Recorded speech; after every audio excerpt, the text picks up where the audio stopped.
പണ്ടൊരു മുഖ്യമന്ത്രി ഉണ്ടല്ലോ ഉമ്മൻചാണ്ടി ഇപ്പൊ ഈ വേദിയിലേക്ക് കടന്നു വരികയാണെങ്കിൽ ഇവിടെ ഏറ്റവും പ്രായം കുറഞ്ഞ ഇല്ല കൊച്ചു വരെ ഉമ്മൻചാണ്ടി എന്ന് വിളിക്കാം. ഉമ്മൻചാണ്ടിക്ക് ഒറ്റ പേരുള്ളൂ, ഉമ്മൻചാണ്ടി അല്ലേ? ഇവിടെ ഏറ്റവും പ്രായം കൂടിയ ആളും ഏറ്റവും പ്രായം കുറഞ്ഞ ആളും ഉമ്മൻചാണ്ടി എന്ന് വിളിക്കും. ആ മനുഷ്യൻ അവരെ ചേർത്ത് നിർത്തും. ആ മനുഷ്യൻ 21, 22, 21 മണിക്കൂറൊക്കെ നിന്ന നിൽപ്പിൽ ആ കീറി തുന്നിയ കതറ് കുപ്പായൊക്കെ ഇട്ട് നിന്നിട്ട് ഒറ്റ ഗ്ലാസ് പച്ചവെള്ളമൊക്കെ കുടിച്ച് ഒരു ഒപ്പിട്ട് കൊടുത്തപ്പോൾ ലക്ഷക്കണക്കിന് മനുഷ്യരുടെ ജീവിതത്തിൽ വെളിച്ചം കിട്ടി. ജനസമ്പർക്ക പരിപാടി അല്ലേ?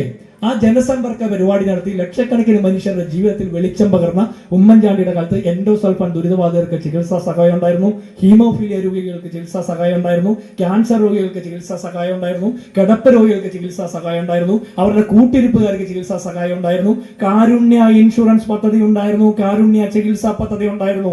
അന്ന് കാരുണ്യ ലോട്ടറി അടിക്കുന്നത് ആ ചികിത്സാ പദ്ധതിക്കും ഇൻഷുറൻസ് പദ്ധതിക്കുമായിരുന്നെങ്കിൽ ഇന്ന് കാരുണ്യ ലോട്ടറി അടിക്കുന്നത് കാരണഭൂതനെ കടത്താൻ വേണ്ടിയിട്ടാണ്. കാരുണ്യ ഇൻഷുറൻസ് പദ്ധതി നിന്നുപോയി, കാരുണ്യ ചികിത്സാ പദ്ധതി നിന്നുപോയി.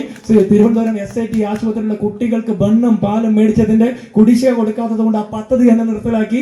ആശുപത്രിയിൽ ചികിത്സയ്ക്ക് പോകുന്നവരുടെ കൂട്ടിരിപ്പുകാരികൾ പാമ്പ് കടി കേൾക്കുന്ന അവസ്ഥയുണ്ടാകുന്നു. ഉമ്മൻചാണ്ടി വരെ, EMS മുതൽ ഉമ്മൻചാണ്ടി വരെ വിവിധ മുഖ്യമന്ത്രിമാർ, വിവിധ മുന്നണികൾ കേരളം ഭരിച്ചപ്പോഴൊന്നും ആശുപത്രിയിൽ ഒരു രോഗി ICUവിൽ പീഡിപ്പിക്കപ്പെട്ടിട്ടില്ല, ആംബുലൻസിൽ ഒരു രോഗി പീഡിപ്പിക്കപ്പെട്ടിട്ടില്ല, ആശുപത്രി ഇടിഞ്ഞു വീണ് രോഗിയുടെ കൂട്ടിരിപ്പുകാർ മരിക്കുന്നില്ല.